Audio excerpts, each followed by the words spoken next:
नमस्ते. आपण मागील भागात पाहिले की कविता आईला फोन करते आणि सांगते समर तिला फिरायला घेऊन जाणार आहे.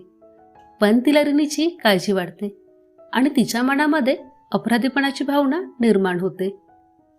मग तिला तिची आई समजावते की तुझी रिनी ही फक्त तुझीच आहे आणि त्या तिला समजवतात की तू निश्चिंतपणे जा. तर त्यापुढे काय होईल ते आपण या भागात पाहूया. पण त्यापूर्वी या कथेचे सर्व भाग पाहण्यासाठी चॅनलला नक्की सबस्क्राईब करा आणि बेल नोटिफिकेशन ऑन करायला विसरू नका की जेणेकरून पुढील सर्व भागांचे नोटिफिकेशन तुम्हाला येतील. तर कथेला सुरुवात करूया. दुसऱ्या दिवशी समर आणि कविता शिमल्याला निघाले. हिरवाईने नटलेले सुंदर डोंगर आणि त्यावर बांधलेली सुंदर घरे पाहून दोघेही खूप खुश झाले. समरने हॉटेलमध्ये रूम बुक केली होती. रूमवर जाईपर्यंत अंधार झाला होता. कविता यावेळी कुठेही जाणे व्यर्थ ठरेल. आपण उद्या सकाळी लवकर निघू. आता तू फ्रेश होऊन चेंज कर आणि मग आपण एका रेस्टॉरंटमध्ये जाऊन जेवू, समर म्हणाला. ठीक आहे, कविता म्हणाली आणि कपडे घेऊन वॉशरूममध्ये गेली. दोघीही बाहेर एका रेस्टॉरंटमध्ये गेले. तिथे इतर पर्यटकही होते. त्यांच्यासारखी इतर नवविवाहित जोडपीही होती. सायलेंट म्युझिक वाजत होते. तिथलं वातावरण पाहून कविताला मजा येत होती. बोलता बोलता दोघांनी जेवण केले. दुसऱ्या दिवशी दोघेही सकाळी लवकर उठून तयार होऊन फिरायला बाहेर पडले. निसर्गाचे सौंदर्य पहाटेच दिसते, नाही का? कविता दऱ्यांकडे बघत म्हणाली. तू यापूर्वी कधी कुठे फिरायला गेली आहेस का? समरने प्रश्न विचारला. पण कविता उत्तर देणार तोच समर म्हणाला. अरे, गेली असशील तू रिनीच्या वडिलांसोबत. हे ऐकून कविताचा चेहरा फिका पडला. ती अस्वस्थ झाली. त्याने असे बोलायला नको होते हे समरच्याही लगेच लक्षात आले. तो लगेच म्हणाला, आय एम सॉरी, मी तुला हर्ट केलं. काही हरकत नाही, पण मी यापूर्वी कधीच हनीमूनला गेले नाहीये. अरे, समर म्हणाला. रिनीचे वडील त्यांच्या भावासोबत व्यवसाय करायचे. मोठ्या भावाने त्यांना कधी सुट्टी दिली नाही की ते मला किंवा रिनीला कुठेही घेऊन जातील. म्हणूनच मी हनीमूनला काय त्यांच्यासोबत कुठेही बाहेर पण गेली नाहीये, कविता म्हणाली. ओके, पण मी काव्यासोबत नैनितालला गेलो आहे. ती आणि मी अनेकदा कुठेतरी जायचो. पण अर्धे वाक्य बोलून समर शांत बसला. पण काय? पण तरीही तिला या सर्व गोष्टींची पर्वा नव्हती. तिने ना कधी माझा आदर केला, नाही माझ्या आईवडिलांचा आदर केला. सतत घरात वाद निर्माण केले. म्हणूनच तुम्ही तिला सोडलं, कविता म्हणाली. नाही, ती स्वतःच गेली, समर म्हणाला. का? कविताने विचारल्यावर समर थोडा गंभीर झाला. मग कविताने विषय बदलला आणि म्हणाली, मी तर चहाच्या स्टॉलवरून चहा घेऊन येते. अगं, मी आणतो, तू इथेच थांब. समर चहा घेऊन येतो आणि तिला देतो आणि स्वतःही एक चहाचा कप घेतो. मग तो आपले मगाशी राहिलेले वाक्य पूर्ण करतो आणि म्हणतो, काव्य लग्नाआधीच दुसऱ्या मुलासोबत रिलेशनशिपमध्ये होती. एका रात्री ती कोणालाही न सांगता पळून गेली. तिने गावात आमची बदनामी केली. ती पुन्हा आली होती, पण आम्ही तिला कसं स्वीकारणार? असे सांगून तो भावूक झाला आणि मग कविता म्हणाली, घडून गेलेल्या गोष्टी जाऊ द्या. तुमच्या भूतकाळाशी मला काहीच देणे घेणे नाही. मी तुमचे मन हलके व्हावे म्हणून हे सगळं ऐकत होते. मी तुला एवढंच म्हणेन की माझ्या आईवडिलांचा आदर कर. माझ्यामुळे त्यांना आधीच खूप अपमान सहन करावा लागला आहे, समरने बोलल्यावर कविताने उत्तर दिले. हे सांगायची काही गरज नाही. ते आता माझेही आईवडील आहेत. खरे सांगायचे तर त्यांनी मला दिलेला आदर आणि प्रेम मला यापूर्वी कधीही मिळाले नाही. कविताच्या आश्वासनानंतर समर हसत म्हणतो, मी वातावरण खूप गंभीर केले. आता ते होणार नाही. चल, मी तुला मॉल रोडला घेऊन जातो. समर आणि कविता दोघेही मॉल रोडच्या दिशेने निघाले. दुसरीकडे तिच्या माहेरी करुणाजी काळजीत होत्या. कारण रिनी असतांचं काही केल्या ऐकत नव्हती. सकाळपासूनच तिने आईकडे जाण्याचा हट्ट धरला होता. रिनी बाळा बघ, मामाने किती वस्तू आणल्या आहेत तुझ्यासाठी. तू विचारशील तर अजून पण आणू आपण. गप्प हो माझ्या बाळा. नाही, मला काही नकोय, मला आईकडे जायचं आहे, रिनी रडत म्हणाली. बेटा मम्मा येईल काही दिवसात. तुझी आजी तुला आवडत नाही का?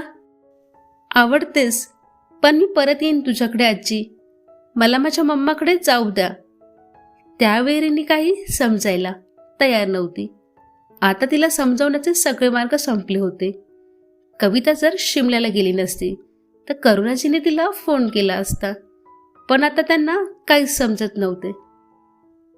कविताला पाच परतवण्यासाठी बोलवा. मुलीने किती दिवस झालेत आईला पाहिले नाहीये. तिला सवय व्हायला वेळ लागेल.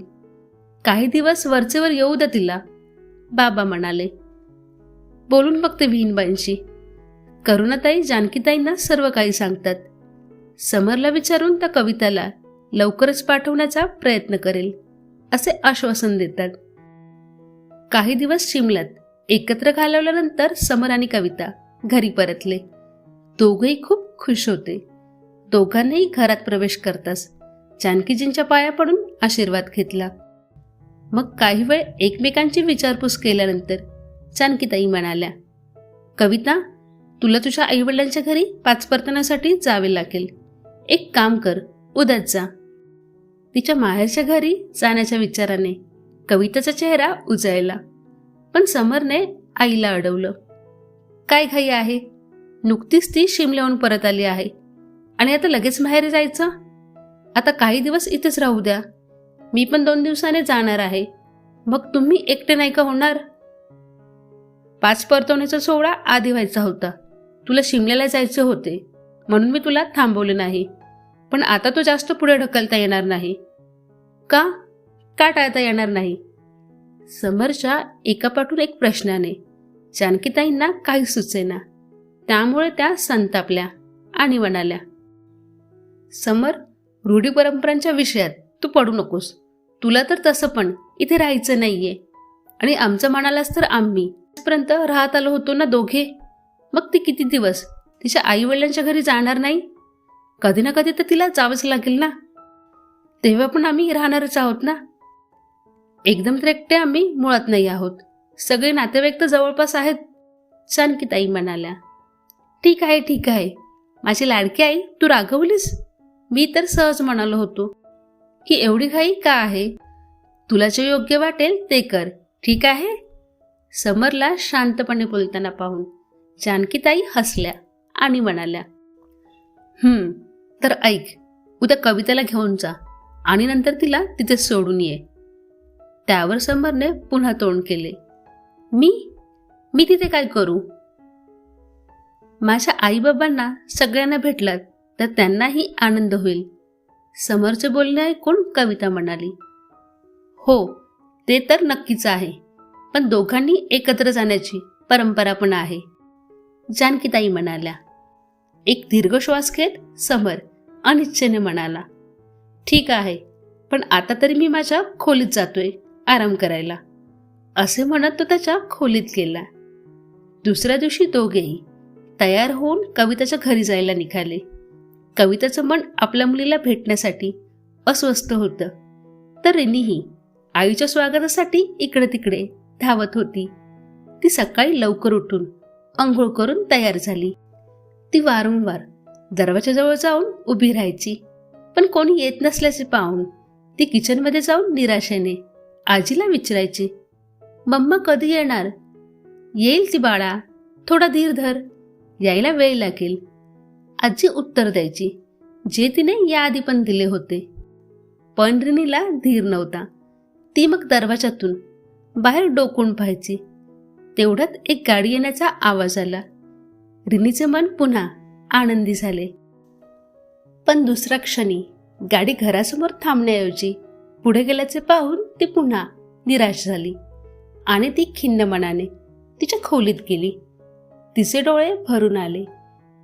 तेवढ्यात मागून आवाज आला, रिनी, माझी परी. आवाज ऐकून रिनीने एका क्षणात मागे वळून पाहिले. तिची आई दारात उभी होती. ती आनंदाने ओरडली, मम्मा, आणि धावत जाऊन आईला मिठी मारली. कविताने तिला मिठी मारली. पुन्हा पुन्हा तिच्या चेहऱ्याचे चुंबन घेऊ लागली. दोघींच्याही मनात आनंद होता. तरीही दोघी रडत होत्या. मम्मा, तू मला सोडून का गेलीस? माझ्यावर तू नाराज आहेस का?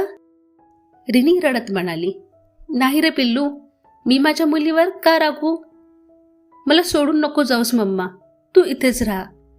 मुलीचे बोलणे ऐकून ती अधिकच भावूक झाली. पण तिचे सांत्वन करण्यासाठी ती म्हणाली, बाळा, मी तुझ्यासोबतच राहीन. बाहेर उभ्या असलेल्या करुणाताई त्या दोघींना पाहून भावूक झाल्या होत्या. मग आपले अश्रू पुसत आत आल्या आणि म्हणाल्या, कविता, बाहेर खोलीत ये. जावयांना काय वाटेल, तू त्यांना बाहेर सोडून एकटी आत निघून आलीयस. कविता रिनीसोबत खोलीत आली. रिनी, हॅलो म्हणा. कविताने हे सांगताच रिनी हात जोडून म्हणाली, नमस्कार काका.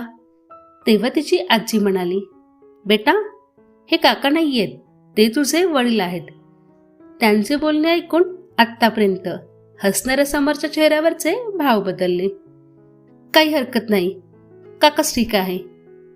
समरने हे सांगताच कविता आणि करुणाताईंचा चेहरा पडला. कविता मनात विचार करत होती की एक दिवस ती समरला, रिनीला दत्तक घेण्यास तयार करेल. पण समरच्या अशा बोलण्याने तिचे मनोबल खचू लागले. कविता, चहा घे बेटा, आणि जावई बापूंना पण नाश्ता दे. आईच्या आवाजाने कविताचे ध्यान भंगले. हो आई, घ्या. नाश्त्याची प्लेट समोरच्या पुढे धरत ती म्हणाली, चहा चांगला आहे. समर चहाचा घोट घेत करुणाताईंकडे बघत म्हणाला, हो का, अजून आणू का? करुणाताई आग्रहाने म्हणाल्या, नाही नको, मी जास्त पीत नाही. 1 कप चांगला चहा पुरेसा आहे. समरच्या नम्रपणे बोलण्याने करुणाताई हसल्या. मग काही वेळातच कविताचे वडील आणि भाऊ दोघेही आले. समर त्यांच्याशी बोलण्यात मग्न झाला. सगळ्यांना बोलण्यात गुंतलेले पाहून रिनीला कंटाळा येऊ लागला. ती तिचे आजोबा, मामा आणि समर यांच्यामध्ये उभी होती. आजोबा, काकांना आपले गाव नाही दाखवणार? तिचे बोलणे ऐकून आजोबांना हसू आले आणि ते म्हणाले, हो आजीबाई, का नाही दाखवणार? तर मित्रांनो, उर्वरित कथा ही पुढील भागामध्ये येईल. हा भाग तुम्हाला कसा वाटला हे कमेंटमधून जरूर सांगा. आणि अजून तुम्ही चॅनलला सबस्क्राईब केलं नसेल तर प्लीज सबस्क्राईब करा. कथा पाहण्यासाठी खूप खूप धन्यवाद.